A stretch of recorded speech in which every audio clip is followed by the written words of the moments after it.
Alors bonjour et bienvenue sur ma chaîne YouTube VTT DH Ride. Alors voilà, pour ma première vidéo je vais faire une présentation de mon VTT DH. Voilà, donc je vais vous expliquer comment il est fait en détail. Voilà. Et dans cette chaîne YouTube il y aura des vidéos road rage, vidéos rassemblement de DH, d'enduro. Et voilà. Alors, bon, comme c'est ma première vidéo, je sais pas trop comment, comment s'en tirer, voilà. Et donc demain, c'est pas sûr, mais peut-être demain, je tournerai une vidéo DH, de parcours DH, mais ce n'est pas encore sûr.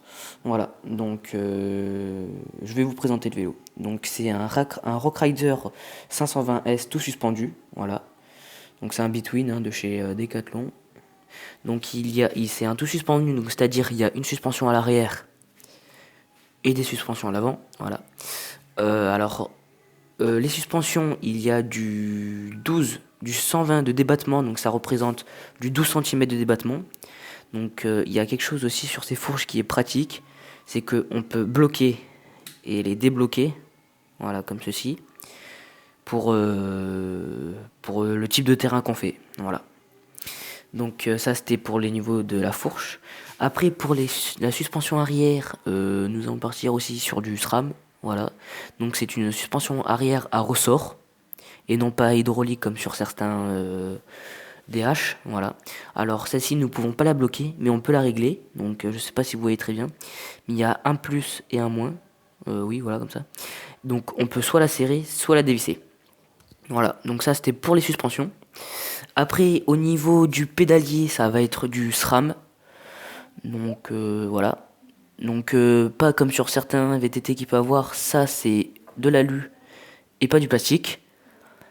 Voilà, donc du SRAM même pour la chaîne, tout ce qui est voilà, tout ce qui est pédalier. Même sur le dérailleur, voilà.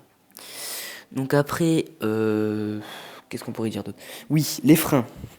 Donc les freins, c'est des freins à disque mécaniques et non pas hydrauliques. Voilà. Bon, c'est pas comme sur certains enduro ou VTT.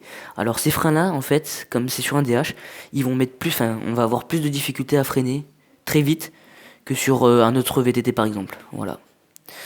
Après, nous avons dessus 8 vitesses et 3 plateaux. Voilà. Alors ce VTT est vraiment bien pour refaire du all montagne et du DH. Mais l'inconvénient dessus, c'est que c'est un vélo très lourd. Il pèse 7,7 kg, donc c'est quand même un inconvénient pour les côtes ou quoi que ce soit.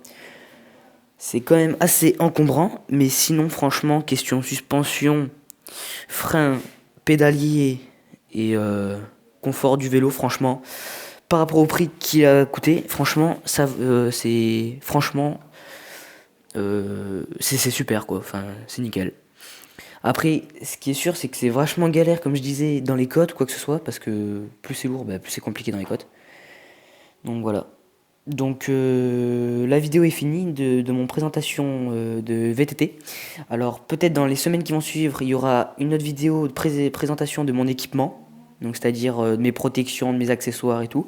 Voilà. Et peut-être que demain il y aura une vidéo parcours DH. Donc voilà. Donc dites-moi en commentaire ce que vous avez pensé de cette vidéo.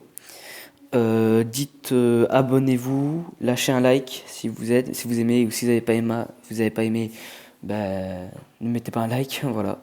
Donc je vous laisse sur cette fin et au revoir.